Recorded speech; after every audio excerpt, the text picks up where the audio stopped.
Hi all, I'm Melissa and welcome to Oh My Word, Melly. So I promised y'all in a few videos ago that I will tell y'all what my top books of 2023 were. And as promised, this video is going to tell y'all my top 12 books from each month of 2023. I can't wait to tell y'all which books are my favorites or the ones that hit that top mark from each month, and it's going to be one book a month kind of thing. So without further ado, let's check out what my top 12 books of 2023 were. Starting off with January, I read 3 books, which were Two Wrongs Make a Right by Chloe Lees, then Legend and Country by Emmanuel Snow, as well as Born a Crime by Trevor Noah. And guys, the top book of the month of January is none other than Two Wrongs Make a Right by Chloe Lees. I absolutely devoured it. I enjoyed it so much, and it was the first book I read of Chloe Lees, and I think I am a fan. I absolutely enjoyed the style of writing. I love the characters. I like the neurodivergent characters that were represented as well. And this month, somehow, if time permits, I'm planning to read book 2 of this Wilmot Sisters duology, I guess, which is Better Head Than Ever. Fingers crossed, let's see. But I really enjoyed this book. I read more Chloe Lees's books in 2023 after that, and I can't wait to read even more this year. So this is my top book of the month of January. So in February, I read 6 books. So that was Chain of Thorns by Cassandra Clare, Secretly Yours by Tessa Bailey, Under One Roof, Stuck With You, Below Zero, and Loath to Love You by none other than Ali Hazelwood. This month I have none of a 5-star rating. So I was very picky in the year of 2023 in giving 5-star ratings. I did give a lot of books, but I think I'm very picky. It's very tough to pick a top book. I'm actually torn between Secretly Yours and Chain of Thorns. Tough choice. I think I should have planned this before filming. Maybe. I'm gonna go with Chain of Thorns by Cassandra Clare. Guys, Chain of Gold and Chain of Iron were better. I have to say they were better. But Chain of Thorn was like a very good ending. It had so many heartbreaking moments and things you never saw coming. And maybe just too much of miscommunication trope and just being dragged all again. But still, I think this is one of the top books of the year for me as well. I am so happy that I finished the trilogy, but also sad in a way because I'm going to miss Will, Jem, Tessa and their children as well.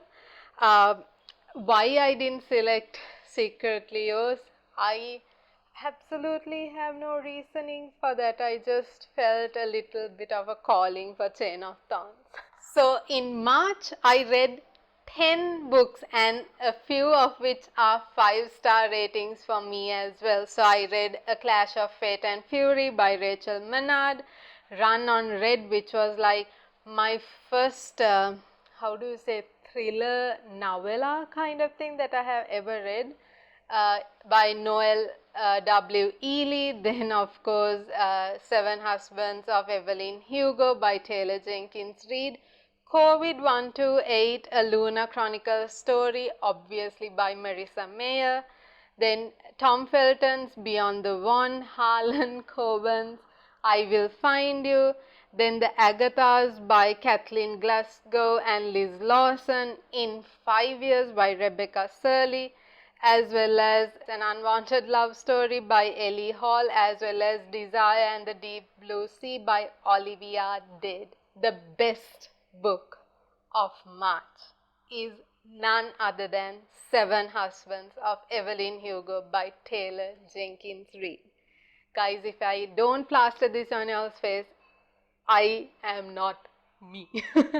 I absolutely loved this book. I thought it was so overhyped. That's why I took so long to read it, and now I just can't get enough of it. I want everyone to read this book. So just pick up Seven Husbands of Evelyn Hugo, read it. Y'all are going to devour it, because I did like in one sitting. Like it's definitely a book you can read in one sitting, and you just don't know like what is going to happen. Like there is no foreshadowing. You can have a lot of speculation, and I absolutely enjoyed it because it was like reading a gossip magazine but told by the celebrity as well.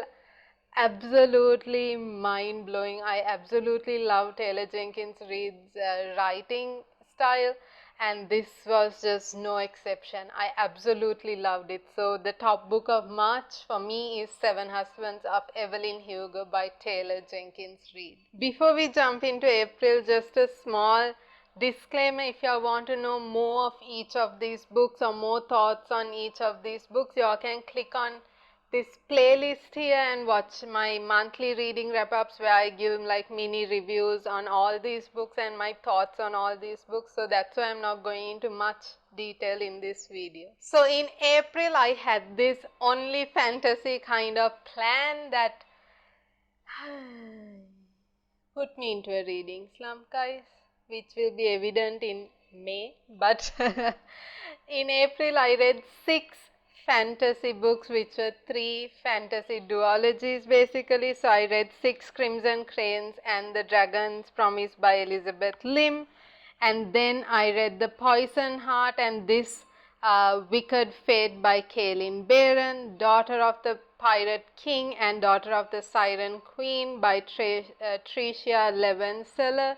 If I had to pick a favorite book, I guess I loved The Dragon's Promise by Elizabeth Lim. It's like a very, how do you say, a tie between the 6 Crimson Cranes and The Dragon's Promise, but for some reason I loved the part where, say, I can't remember her name.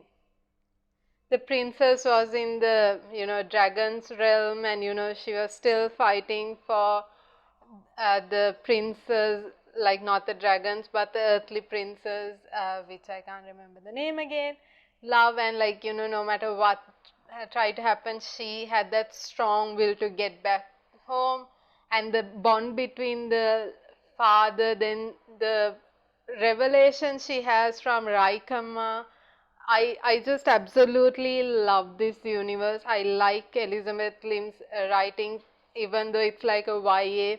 In the first book, I just could not fathom how that bowl was on her head, and then that she could see through, like, I just couldn't picture it. So that's why I like book 2 more than that. But anyway, I love this duology as well as the supporting book, which is on Raikama's story. I absolutely loved it. So the top book of the month of April is The Dragon's Promise by Elizabeth Lim. Now you see why I said it will be evident in May.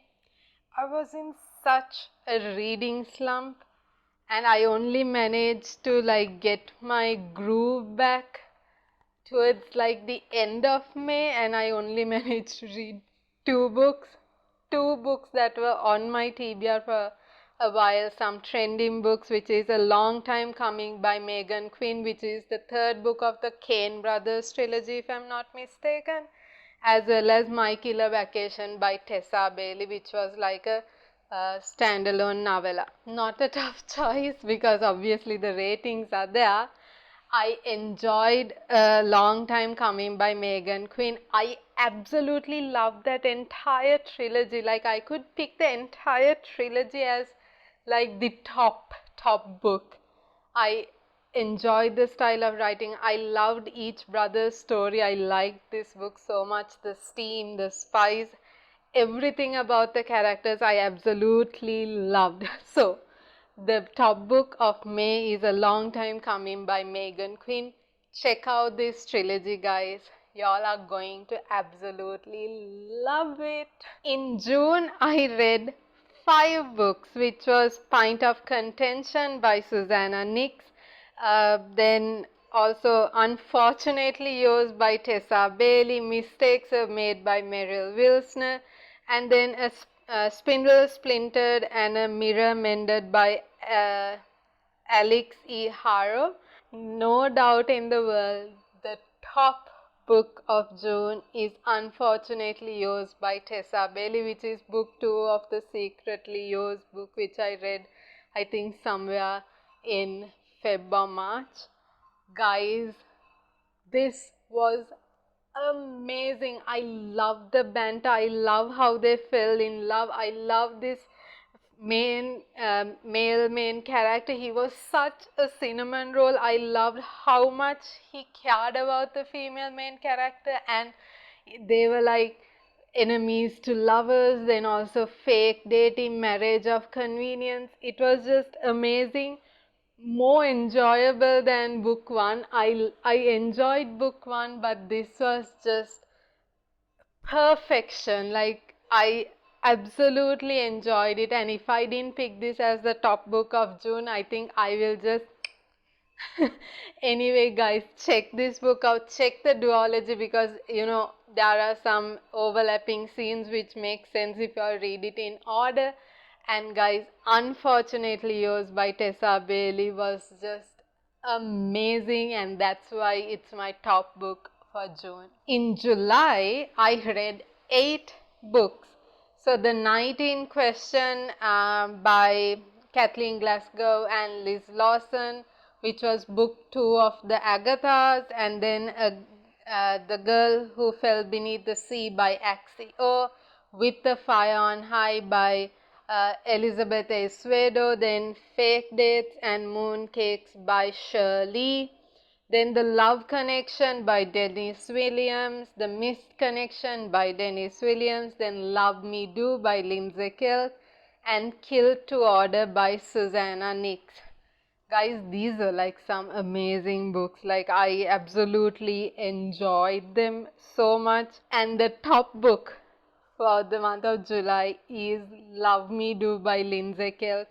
Guys, I love Lindsay Kelk in general. There is no doubt about that. I love her style of writing, and I'm not even biased there to say that this is my favorite book, because this book, it was a love story, like neighbors to lovers, a girl who went to her sister's place in LA and then falls in love with this neighbor. It had some connection to me. I'm not saying it had any special plot or anything like that, but it was just so enjoyable, so bright, sunshine, fluffy, palate cleansing kind of read that I absolutely enjoyed it. I read it in one day. I just was hooked, and like for some reason it just was again perfection, that it was, I just couldn't not give it a 5-star. If I could give it a higher rating than 5-star, I would. And that's why Love Me Do by Lindsay Kelk is my top book for July, and I keep telling people to read it. Like, if you all are going to read a Lindsay Kelk book, or like going to read only one of her books, I think this is the book y'all should pick up. It's a standalone, so there is no commitment for series, and absolutely enjoy it. Like, it's beautiful. I really enjoyed it, and it wasn't even like a usual romance plot. I can't say it was like a magnificent romance plot. It's not like that. It's the story, the characters, the thoughts behind it. It had a little bit of like an Evelyn Hugo vibe with a celebrity actress and all that. Like, I absolutely enjoyed it. I enjoyed so much, of how they fell in love, and like she was trying to do this matchmaking thing, but it ends up they falling in love. I truly enjoyed it. So that's why it's my top book. So check Love Me Do by Lindsay Kelk for sure. August was a busy month. Not a slumpy month, but just a busy month. So I read four books, and that is A House of Roots and Ruins by Erin A. Craig. This is book 2 of The House of Salt and Sorrows, which is a retelling of the 12 Dancing Princesses. And this book follows one of those 12 sisters. And then The Sweetest Connection by Dennis Williams, the third book of the trilogy that I started in July. And then Tokyo Ever After by Hemiko Jean and Tokyo Dreaming by Emiko Jean. And the top book for the month of August is Tokyo Dreaming by Emiko Jean. Guys, I couldn't get enough of this bodyguard romance. It was the first time I read the bodyguard romance trope, and I want more. I really haven't read any bodyguard romances, and I need to read the Twisted series by, I think, Anna Huang, I think. I really need to read it. I need to find out more bodyguard romance books. But like, I absolutely enjoyed that trope. I enjoyed this BIPOC or Asian representation. I love this air overnight kind of thing where she discovers she's royalty and then her life is uprooted. She ends up being like royal and having to learn etiquette. I absolutely love that Princess Diaries vibe as well, and that's why, sorry, Tokyo Ever After by Emiko Jean is the top book of August. Check this duology out, guys. I devoured it. There is some third act breakup, but like, read Tokyo Dreaming as well, and it just makes sense. I love the bond of the characters, the mother, the father, how the royalty treats her, but how she stands up for herself, fends for herself. And like her character growth, everything, the writing, everything I enjoyed in this. That's why y'all have to check out Tokyo Ever After. Like, please. In September, I read 6 books. One is Happy People Are Annoying by Josh Peck, The Pool Boy by Nikki Sloan. I think that is book 2 of the Nashville Neighborhood series, starting with The Doctor. Then A Faux Love Story by Loan Lee, Dating Dr. Dill and Tastes Like Shakhar by Nisha Sharma, and Her Radiant Curse by Elizabeth Lim. The top book for this month of September, I can't pick one. But like, okay, see, Pool Boy has a 5-star rating. I absolutely loved it. But even though it was like a 4.5 rating for The Radiant Curse as well as a 5 rating for Taste Like Shakhar, I'm just torn. I have to pick one book. Like, that's the only thing I thought when I was starting this video. I will pick one book a month, no matter what. I'm going with Taste Like Shakhar by Nisha Sharma, which is book 2 of the, what do you say, If Shakespeare Was an Auntie series, or book 2 of Dating Dr. Dill. I can't say others are bad. No, guys, like, other books were amazing as well. But this, I love the foodie theme. I like the setup where they are forced to work together and thereby admit their feelings, like opposites attract, enemies to lovers. Like, my God, the enmity, I don't know if that's a word. They can't be kept in the same room without trying to kill each other. Like, and then to be, falling in love, all these hot scenes and all that. I was like so enjoying this book, more than Dating Dr. Dill as well. And then like this wedding planning, all that. I absolutely love the family drama, the wedding sabotage, and trying to solve who is trying to sabotage uh, their friend's wedding. Like, I enjoyed it so much, and the cute way that he was leaving food for her even though they were enemies. I absolutely enjoyed it, and I can't pick anything else over this because of those reasons. So the top book for September is Tastes Like Shakhar by Nisha Sharma. I can't wait to read book 3. I think it's coming out this year. I'm pretty sure it's coming out this year. So next is October. In October, for the month of Halloween, I read 8 Halloween reads with witchy, vampire-y, curses, witch hunters, magic in the air kind of vibes. And the 8 books that I read were The Witch Haven and The Witch Hunt by Sasha Payton Smith. And then My Roommate is a Vampire by Jenna Levin. Witcher Gonna Do by Avery Flynn. Then These Witches Don't Burn by Isabel Sterling. The Kiss Curse by Erin Sterling. I wonder if they're sisters or related. I have never checked. If you all know, let me know in the comments down below. And then This Spell Can't Last, as well as This Coven Won't Break by Isabel Sterling. And guys, out of all these books, the top book for October has to be The Witch Haven by Sasha Payton Smith, hands down. Guys, it had one of my favorite witchy tropes, and that is discovering you are a witch by accident. And in this case, she was trying to protect herself, so in self-defense, her magic gets activated and tries to kill someone who is trying to assault her, and then she's just whisked away into this like a, I don't know, medical uh, center somewhere. Uh, they are pretending to be like, I don't know, eradicating tuberculosis or like having patients with that. But to see it's secretly a witch school where they're training these new witches or like witches who discover to harness their magic.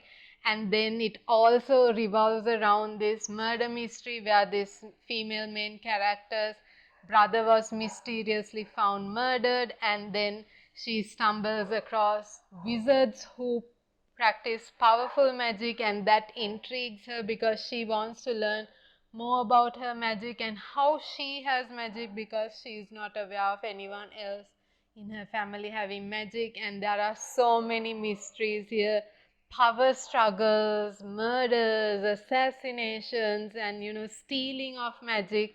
Absolutely so much happening, so much of gruesomeness, guys, like dark magic and good magic, and power struggles, stealing magic, and all this leading into the magic ecosystem going haywire. People start feeling different in their magic, like losing their power as well or diminishing the magic and things like that. That leads into book 2, which is even more of a mystery, and I love how this story comes to an end. And like that's why this book is like the top book of the month of October. So do check out The Witch Haven by Sasha Payton Smith. In November, I read 7 books, and this was like where I was finishing my uppercase YA reading challenge and then transitioning into the Christmassy holiday season. So the 7 books that I read was About a Girl by Lindsay Kell, I Kissed Shara Wheeler by Casey McQuiston, Concrete Rose by Angie Thomas, Snowbound by Emmanuel Snow, Same Time Next Year by Tessa Bailey, The Holiday Hookup by Bailyn Crow, as well as Wicked Love by Emmanuel Snow. And I don't even need to think for this. The top book for November was Wicked Love by Emmanuel Snow, which was set in this shared universe of Mistletoe Creek, and follows Jo and Grace, where it has a little bit of a taboo romance, forbidden romance, step sibling romance kind of thing. I just absolutely devoured it. I love Emmanuel Snow's style of writing, nothing new there, but guys, this book was just everything, like hallmarky, perfect Christmas, perfect amount of steam, perfect amount of drama, family drama, banter, angst, and then forbiddenness, that it was, I love forbidden romance, so it was just that perfect forbidden apple kind of vibe that I really have to say that Wicked Love by Emmanuel Snow is the top book of the month of November, hands down.